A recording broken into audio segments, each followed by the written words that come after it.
Panair do Brasil was an airline of Brazil. Between 1945 and 1965 it was considered to be the largest carrier not only in Brazil but in all of Latin America. It currently exists as a non-operating company. History. NYRBA do Brasil. Panair do Brasil began operations on October 22, 1929, as NYRBA do Brasil S.A., a Brazilian subsidiary of NYRBA Inc., forerunner of Pan American. Both airlines were established by Ralph Ambrose O'Neill for the transportation of post and passengers using seaplanes between the United States, Brazil and Argentina, flying over the east coast of the continent. NYRBA do Brasil came as an American competitive response to a service that had been provided by Germans since 1927.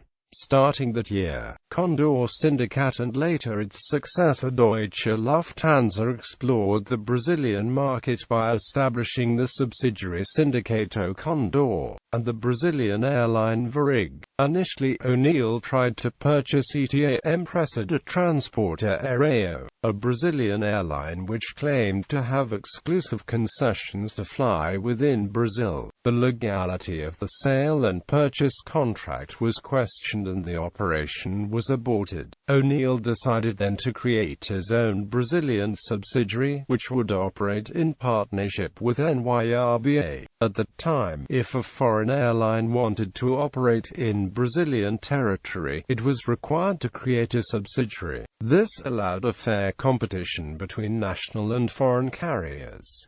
Advised by politicians, O'Neill established NYRBA do Brasil. The creation of this subsidiary was authorized on October 15, 1929, and on January 24, 1930 its operations were authorized in all Brazilian territory, with extensions to Uruguay, Argentina, and the Guianas pending on bilateral agreements. The first flight took off from the Calabuco Airport in Rio de Janeiro to Buenos Aires with intermediate stops on December 23, 1929, and in January 1930 it started flying between Rio de Janeiro and Fortaleza with intermediate stops in Campos dos Goitacazes, Vitória, Caravelas, Ilha Acute, Salvador, Araraquaju, Maceió, Recife and Natal. The first successful cargo operation between Buenos Aires and Miami, a joint venture with NYRBA, took place between February 19 and 25, 1930. In this operation, 8 different seaplanes were used. On April 30, 1930, NYRBA was sold to Pan American and, as a consequence, on November 21, 1930, the new owner of the subsidiary renamed NYRBA do Brasil as Panair do Brasil. Domestic and regional expansion. Regular passenger services began on March 2, 1931, with a flight between Belém and Rio de Janeiro, a journey that took 5 days. This service was later extended to Buenos Aires and the operations enhanced to the point that it took the same 5 days, with overnight stops in Fortaleza, Salvador, Rio de Janeiro and Porto Alegre. Starting on 1933, Panair do Brasil, competing with Sindicato Condor, established services to the interior of Brazil. Panair specialized itself in water landing operations in the Amazon basin, whereas Condor invested in land operations using the route of Mato Grosso. On 1937, Panair opened its own dedicated headquarters at Santos Dumont Airport in Rio de Janeiro, a project inspired on the Pan American Seaplane Base and Terminal building in Miami, including not only passenger operations but also offices and hangars. It remained its headquarters until it was forced to cease its operations in 1965. Presently it houses the 3rd Regional Air Command of the Brazilian Air Force. On October 1937, Panair received its first land planes, a Lockheed Model 10 Electra, and started operations not restricted by water landing. It was used on services to Belo Horizonte, locations in the state of Minas Gerais, reaching later Goiânia and to São Paulo. New domestic services were continually opened to the point that in the 1940s, the airline had one of the most extensive domestic networks in the world, covering most of Brazil via the coast and inland, and the Amazon region. As World War II erupted, Panair gained a clear advantage in relation to its fiercest competitor, Sindicato Condor, controlled by German capital. Furthermore, since the newly created Ministry of Air Force did not have the capacity or technique to build and maintain airfields, by the Federal Decree Law 3.462 of June 25, 1941, Panair was authorized to build, enhance and maintain the airports of Macapá, Belém, São Luís, Fortaleza, Natal, Recife, Maceió, and Salvador, which remain operational to the present day. They had crucial strategic importance in the defense of the South Atlantic and in the transportation logistics between Brazil and West Africa. The authorization lasted for 20 years. NYRBA de Brazil, Panair de Brazil remained under full control of NYRBA Pan American until 1942, when the latter sold a big portion of shares to Brazilian capital. On December 7, 1943, the participation of Pan American was further reduced to 58%. That same year, Panair was authorized to fly to all South American countries. Panair also innovated by starting on September 2, 1943, the first overnight service in Brazil, Rio, Belém, with intermediate stops. Intercontinental expansion. Shortly after the end of World War II, Panair seized the opportunity to grow further. On 1946, the majority of its shares, 52%, was in the hands of Brazilian nationals and thus satisfied one of the preconditions to operate abroad. The last lot of shares in the hands of Panam was sold in 1961. As such, the Brazilian government granted to Panair the concession to operate services to Europe, being the only Brazilian airline with such a concession. In March 1946, Panair received its first Lockheed 049 Constellation, being the first airline outside the United States to operate this aircraft. The first flight took off on April 27, 1946, from Rio de Janeiro to Recife, Dakar, Lisbon, Paris and London. Panair was also the first international airline to land on the newly inaugurated London Heathrow Airport. As Panair received further equipment, flights to Madrid and Rome were inaugurated. In 1947, services were extended to Cairo and Istanbul, and in 1948 to Zurich and Frankfurt. The same year, services to Montevideo and Buenos Aires began. Santiago de Chile, Lima and Beirut were added in 1950, and Hamburg and Düsseldorf in 1954. The airline gradually set such a high standard for its customer services, and for many years in Brazil the expression Padrão Panair became a synonym of excellence in aviation. In fact, the excellence was so well known at the time that years later its DC-8-33 appeared in a handful of movies, including the Italian-French co-production Copacabana Palace, and the French productions Le Pays Douce and L'Homme de Rio. In 1953, Panair placed an order for 4 de Havilland Comet 2 with an option for further 2 Comet 3. Panair was the second airline to place an order to such aircraft, only behind BOAC. Those orders were cancelled in 1954 due to flaws on the plane's original design. In 1955, the unused funds of the Comet order were used to purchase 4 Douglas DC-7C, at that time the ideal aircraft for long-haul operations. The first arrived in 1957. In 1961, Panair purchased 4 Sud Aviation Caravelle, which entered into service in 1962, operating on domestic trunk routes. In terms of agreements, between 1956 and 1958, Panair and Lloyd Aeronational maintained an agreement to avoid harmful competition, in which the Brazilian territory was divided into areas of influence. The agreement also included leasing of aircraft. Between November 30, 1960 and 1965, Panair operated with TAP Transportes Aéreos Portugueses da Vida Amizade between São Paulo, Congonhas, Rio de Janeiro, Galeão and Lisbon, with stops in Recife and Sal, using a dedicated Douglas DC-7C aircraft bearing the names of both airlines, TAP flight numbers and crew of the 2 airlines. Only Brazilian and Portuguese citizens or foreigners with permanent residence in Brazil or Portugal could purchase tickets for those flights, which were extremely popular due to the low fares.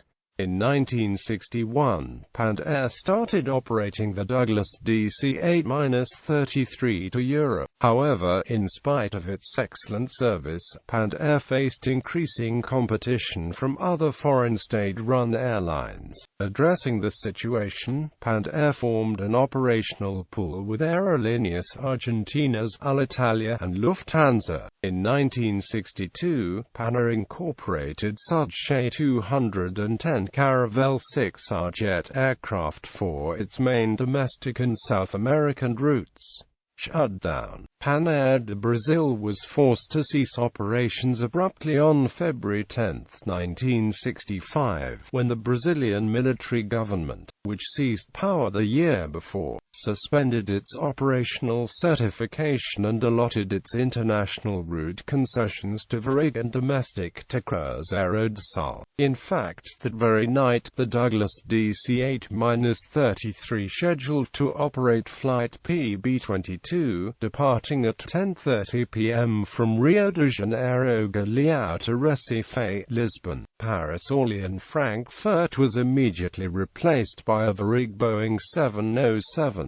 There were no flight cancellations. The operation also involved the transfer of 3 of its Caravelles and 3 of its Catalinas to Cruzeiro de Sal, and 2 of its DC-8-33 to Varig. It is known today that Varig and Cruzeiro had previous knowledge of the government's decision and time to prepare. The sudden suspension of Panair shocked the country, since its financial problems were not serious enough to justify the government's actions. The company tried to protect its assets by filing for bankruptcy protection while its lawyers debated the issue in court. Pressured by the military, the judge that was studying the carrier's plea declared Panair officially bankrupt on February 15, 1965. It has since been determined that the shutdown of Panair de Brazil was not based on financial or technical reasons, but on other political factors,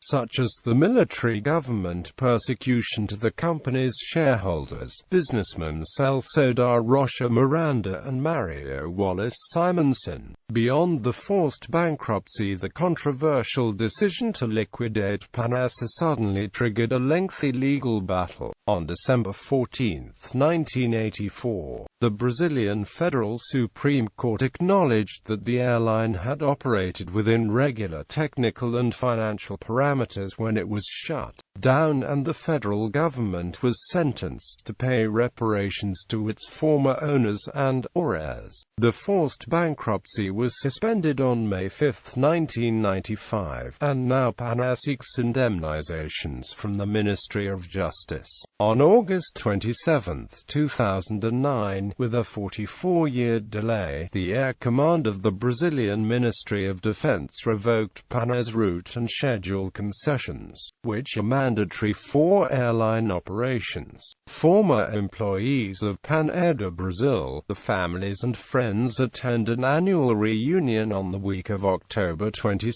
the airline's birthday, in Rio de Janeiro. This tradition has been religiously preserved since 1966, and there is a movement to include it in the Guinness World Records. Panair de Brazil has been featured in a number of Brazilian television productions, such as Anos Rebeldes, Hilda Furaçao, JK, and Mesa, Quando Fala o Coracao. In 2008, the documentary Panair de Brazil was released. The film, directed by Marco Altberg and screenwritten by Daniel Leb Sasaki, summarizes the history of the airline. In October 2012, director Ricardo Pinto e Silva and journalist Daniel Sasaki began production for a new feature documentary film called Mario Wallace Simonson, to be released in 2014.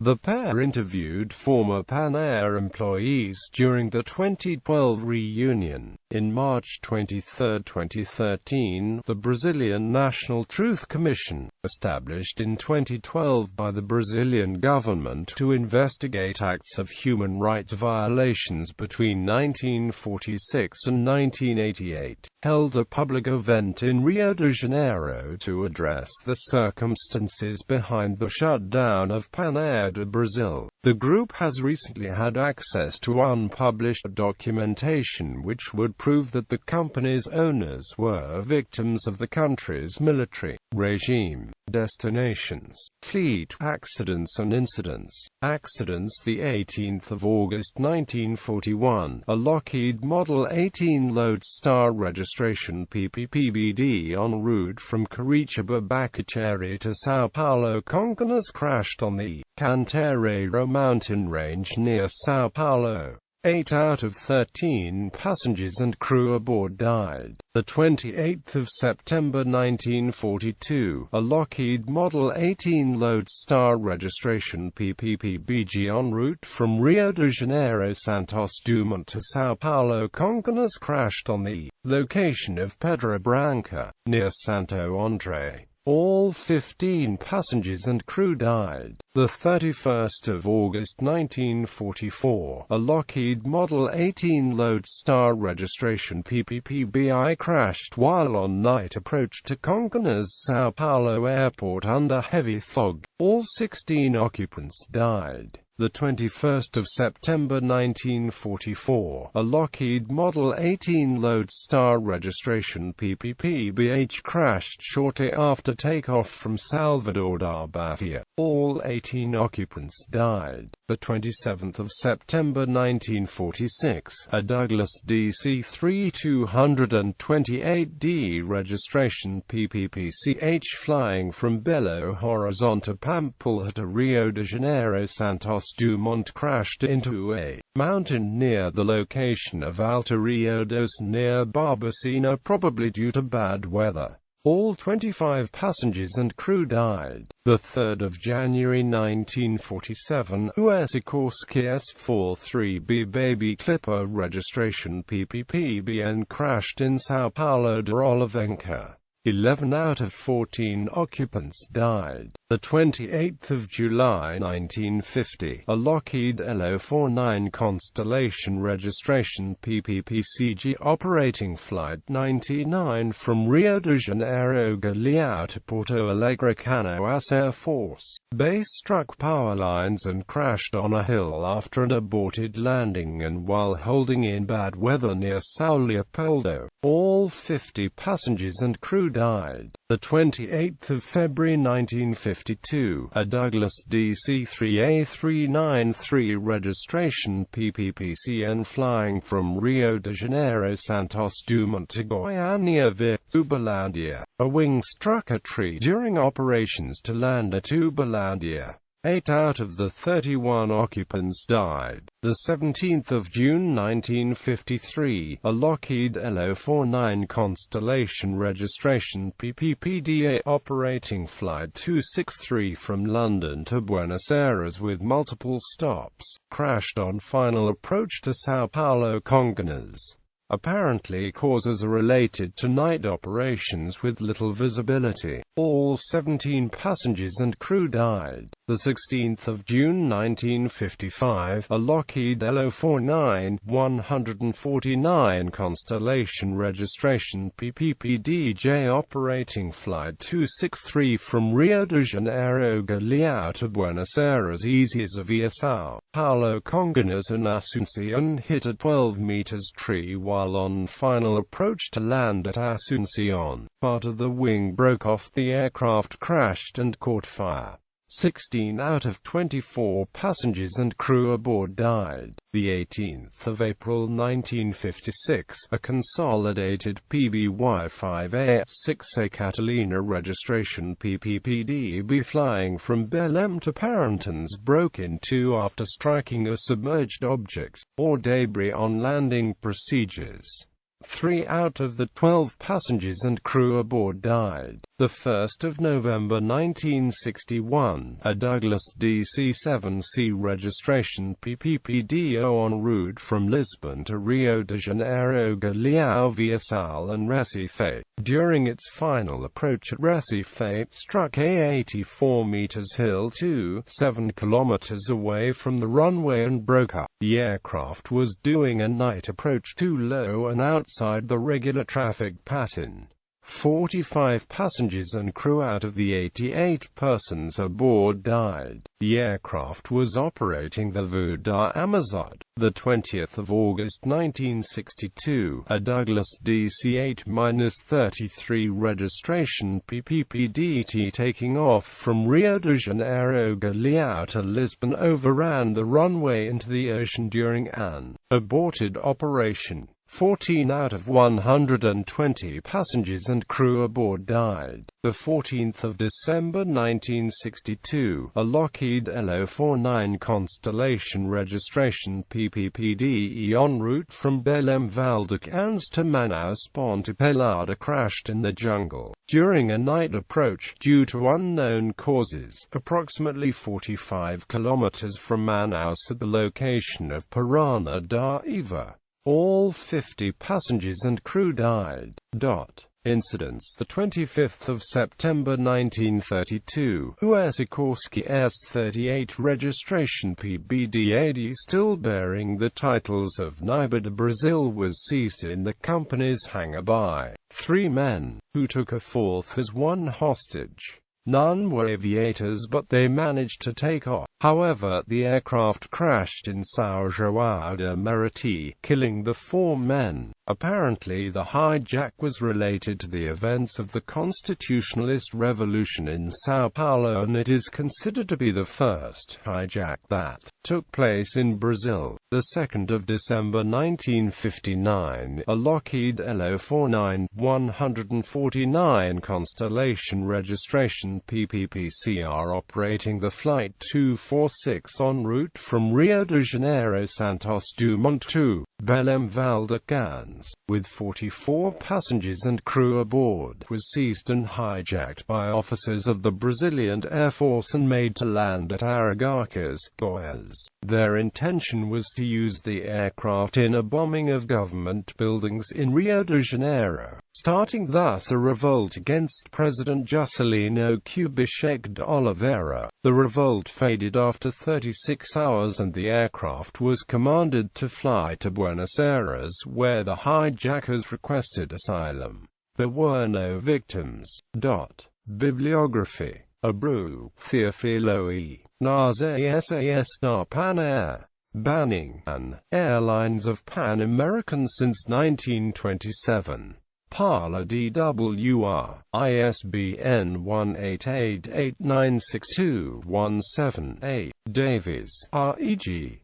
Pan Am Airline and its aircraft, Crown, ISBN 0-517-56639-7.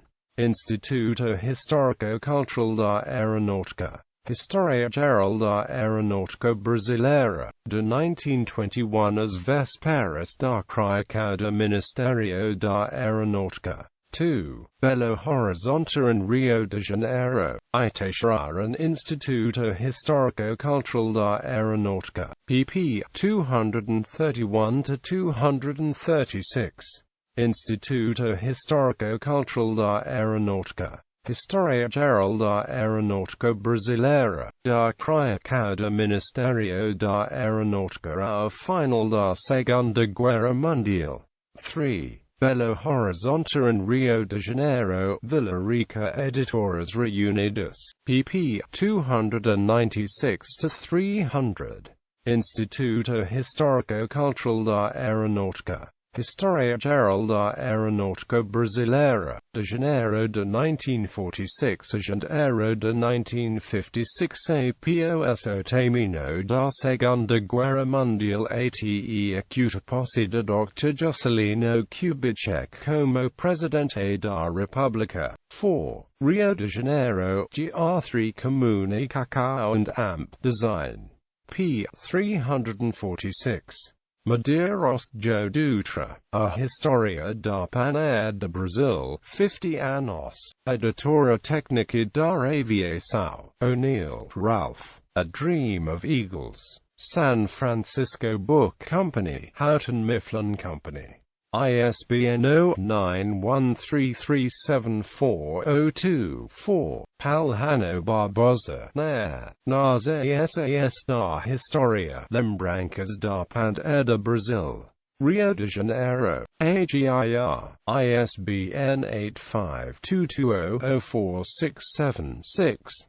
Leb Sasaki, Daniel. Puso Forçado, A História por trás da Destruição da Panair de Brasil pelo Regime Militar. Rio de Janeiro. Record. ISBN 8501068306.